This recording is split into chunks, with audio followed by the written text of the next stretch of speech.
You unlock this benefit with the key of Patreon. Beyond is another dimension. A dimension of thought. A dimension of speculation. A dimension of mind.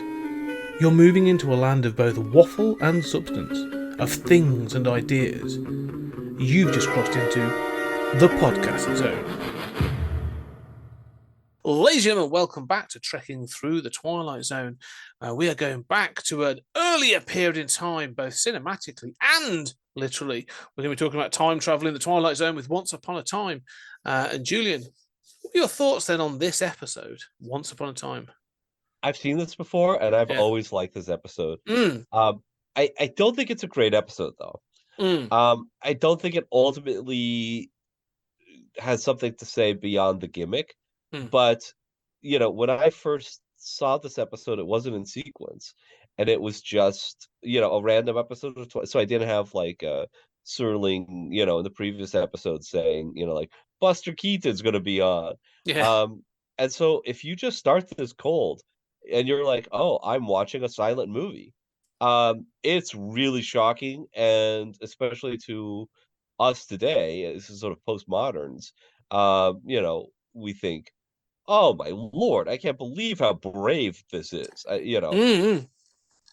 No, oh yeah, I this episode I had a big grin on my face watching this episode. I really enjoyed it. I was like, because it came out of nowhere. Like I didn't know what to expect, and like you say, it starts with this. I love the fact they've even made the film grainier to look like a silent film. So when Rod Serling appears to give his narrative or his sort of intro, all of a sudden I'm like, Christ, that's really crisp and clear. Like they've, but yeah, it's set in 1890. And you have this Mr. Mulligan, who's this curmudgeon, who's a janitor in a science lab. This episode is ridiculous, but it's a comedy episode. Like this is an actual comedy episode. Like, and as I say, it has Buster Keaton giving physical comedy and doing sort of an exaggerated sort of mime in some cases. And it's actually really good. I mean, the guy was knocking on. He dies 5 years after this. And obviously he started, I had to check, his first film that's on IMDb is 1917. And obviously his heyday was for comedy stuff was in the 20s. So he'd been around the block quite a lot, but he's still able to do it. Like he still has a couple of pratfalls and he does some other stuff. I really enjoyed all that kind of thing. But yeah, he wears a time helmet and gets sent to 1961. And I like this idea. One of the things that made me, and this episode is incredibly prescient as well, because it talks about the cost of living. It has like the government. He talks about the government surplus in 1890. He gives nods to the price of food, the price of clothing, and then also what I thought was interesting was he looks at a sign and it's got a can girl on it, and he's like, "Ugh, disgusting." It's like this sort of like the use of, for want of a better phrase, pornography in advertisement. And then it jumps to 1961, and I'm going like, 61 still a pretty repressed time. Like, Mr. Mulligan should join us in 2022 and see what it's like. But I do like this idea of someone who's curmudgeonly about their own time, seeing where the future is going to go and being shocked by some of it in that. So, I like the concept of this episode. Yeah, I do too. I do think it's also it's the speed of traffic, how much traffic, like the world is just so hurly-burly busy, is another one of those key observations, right? What is it, when you get older, you'll fantasize that, when you were young, prices were reasonable and politicians were, honest, noble, and people respected their elders. No, I think it's an easy place to go, but that making that observation and how every generation does it is a very satisfying one, especially in time travel. But much of this devolves into, sort of physical comedy, and, the time helmet is a gimmick. But I love the idea. It's like when you have a comic book where you have a flashback to, like, the '60s, and it's done in, like, a Silver Age style. Mm, Uh, I always love that with Ben-Day dots and stuff. I always love that. And I love that the 1890s is depicted as a silent movie. mm. And then, you could just feel the joy that, the cast and crew had being able to do that with Buster Keaton. Oh yeah, no, this is a treat. Like this is a get. Like having Buster Keaton do this and does some of his sort of stunts, and everything from like a simple one of like tripping over when a door to the basement shuts, but also that there's a great gag because he comes to the future without his trousers. And they do this great gag of him escaping from a policeman, and it's all sort of like hiding. But so that he meets Rolo, a professor, a scholar, but he's obviously quite a fat guy. He's a big guy, and Buster Keaton's able to hide behind him, and then they sort of like then he hides in front of him, and they sort of walk in step, and then he sort of steals his trousers, he picks him up, he puts them on. It's like it's all very well timed. It's all really, and I love gags like that. I love these things. It's one of those I like. Laurel and Hardy and some of the Marx Brothers, that sort of era of comedy and stuff. There's a timing to it that is like stuntman level timing that I just think is incredibly well done. It does get a little silly at times, but I think that's part and parcel of it, and I'm happy to let that slide for some of the well thought out stuff. Yeah, I agree, and I think some of those gags are straight out of Buster Keaton Oh movies. yeah, yeah, yeah, I yeah. mean, the cop chasing him in both timelines, for not having pants is sort of funny. Um, I thought it was clever that obviously he steals pants, Mm, right? And this, you know, having thought about uh, Charlie Chaplin and the Tramp, right? Like mm, how we celebrated, the hobo figure, mm, right? The Tramp in a way that we don't anymore. mm, You've talked about that with like British culture, and mm. um but anyway, he straight up steals these bands, Yeah, uh, and then is asked to pay for them multiple times. And when he does steal them, he goes into the pocket of the stolen pants and finds the money, yeah, which I think is very funny and yeah. very clever. Um, and but doesn't really belong in a Twilight Zone episode about No. time travel. I mean, it's just an excuse to do Buster Keaton, but also to I love this postmodern thing. Like, I love the movie The Artist. Mm, Um, that's a silent film. And there's that Mel Brooks silent movie, and it's called Silent Movie.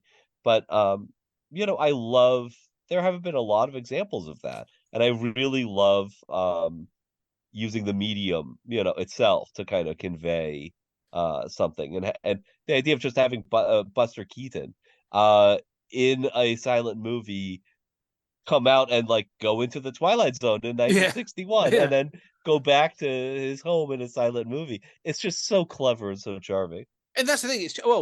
Charming is a word used quite a lot in this because I think the other person that's in this is Rolo, and he has an affinity or a fondness for 1819. It gets flipped, and this is something I also like at the end. It's not hugely clever. It's quite an obvious twist, but Rolo goes back, and obviously so does Buster Keaton, and then Rolo is living in 1819. He's like, oh, to go back to this more innocent time, a time of quiet joys, so charming, so delightful when this and this and this was there.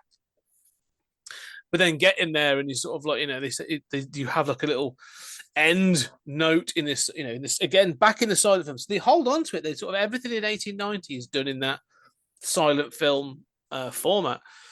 And he says, good morning. What's good about it? And he basically lists off all these things then that like he's in a laboratory, but there's no electronics, there's no cathodes, there's no this, there's no that.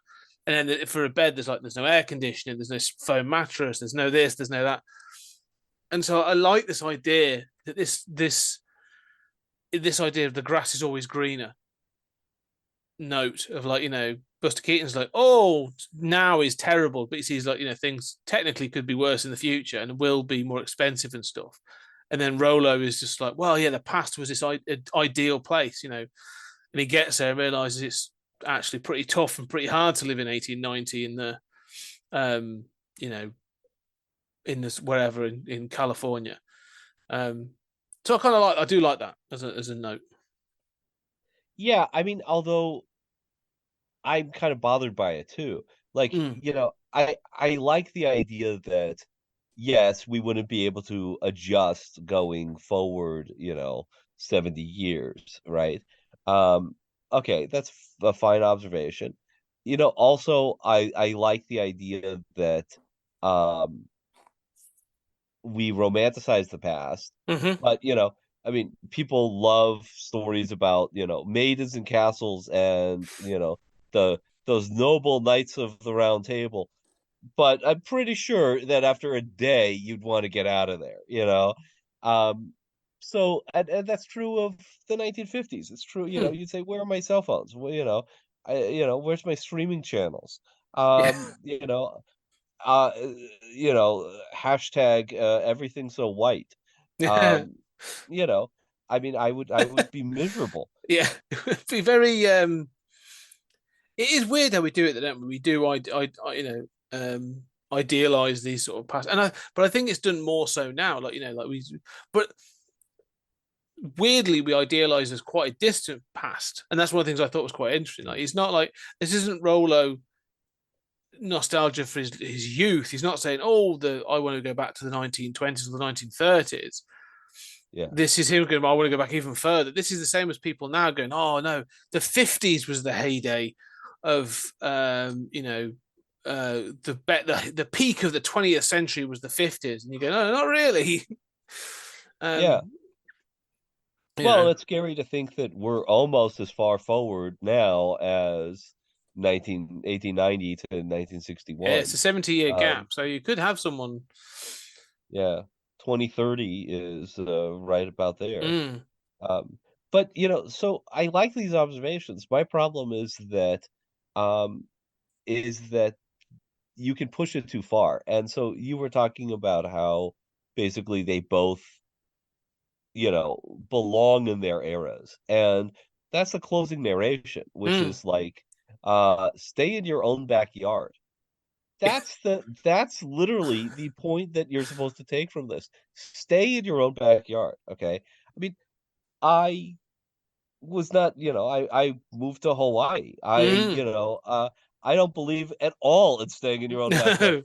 No. I would be proud. I'm proud to say that I hope that if I were teleported 70 years into the future, I think I would adjust and want to stay in the future better than most other people. I think I would say, all right, there's stuff I can't deal with. There's stuff about identity and how I understand politics and, money and all these things that I can't deal with. I've got to shut the hell up and adjust because I Yeah, know it's going to be better, you yeah, know? it might be, or it could be Mad Max. I don't know. They're sort of Yeah. so it could be either way. But no, I agree. You're right. And but I do wonder in that case, in that front, are we now better? Would we be better equipped to be shot 70 years into the future than someone from 1890 would be? Because if we'd gone through and recognized enough technological advancement and geopolitical sort of upheaval and this other stuff, that we'd go, oh, well, of course that's going to happen in the next 70 years. So I'd be more accepting of the changes if I was to sort of rock forward to 2090. Yeah, I don't know. I think that there was a lot of that change back then too. Mm. Especially geographical, nation states upheaval. 1890 was pretty turbulent. But would a regular, because we have the internet and we're having a more awareness of it and stuff now, I don't know. I don't know. I think that there's also the speed of progress. So, Mm. like, in theory, it should be a bigger shift to go from 1960 to 2030, Yeah, yeah. than 1890. I mean, if we went back, first of all, we'd say, where's the air conditioning? you know, I can't fly anywhere. Like, I can't go anywhere that I want to go. I have to drive it if there are even reliable roads in 1961. I mean, that the road system was complete in the United States, but not as intricate as it is today or as reliable. And those cars broke down constantly. We like to romanticize those old cars. They were junks. Yeah. Now, it would be interesting to see I mean, this is one of the episodes I think would be interesting to do as a remake. To do that similar time jump from 1960 to 20 whenever, and to do something similar. Like, could you could have it in black and white, and everything in 1960 be in black and white, and do the jump forward to a color, 4K kind of episode. I think it'd be quite interesting. Well, it reminds me of like Pleasantville or something like that. Yeah. I mean, there's a lot to be mined here. But at the end of the day, I do think it winds up like having a muddled message at the end. It's because really this is a gimmick. It's a vehicle for two things. It's a vehicle for Buster Keaton, and it's the gimmick of 1890 being a silent movie. Yeah. Those two things are awesome. This is an episode that, like, you'd be so proud to have this be one of your episodes of any show, right? Oh yeah, no, it's great fun. I actually really enjoyed this episode, and I do wonder, like, was this one where Buster Keaton reached out and was like, I like the Twilight Zone, I want to be in it, or was this a sort of the channel, the network, or Rod Serling trying to reach out to Buster Keaton, like, we've got this idea and we want to do this thing? It'd be quite interesting to sort of see how that came about. Yeah, I don't know that. I'd be interested to see how that came about. Anyway, any final thoughts on Once Upon a Time? No, it's an amazing episode to have in the library of the Twilight Zone. Yes, I agree. Anyway, okay, ladies and gentlemen, thank you, and I hope you appreciate. We appreciate you. You can appreciate us or not, I don't care. But I hope we appreciate you, and thank you for your support, and I hope you're enjoying trekking through the Twilight Zone with us. But for now, thank you, and we shall see you on the next episode.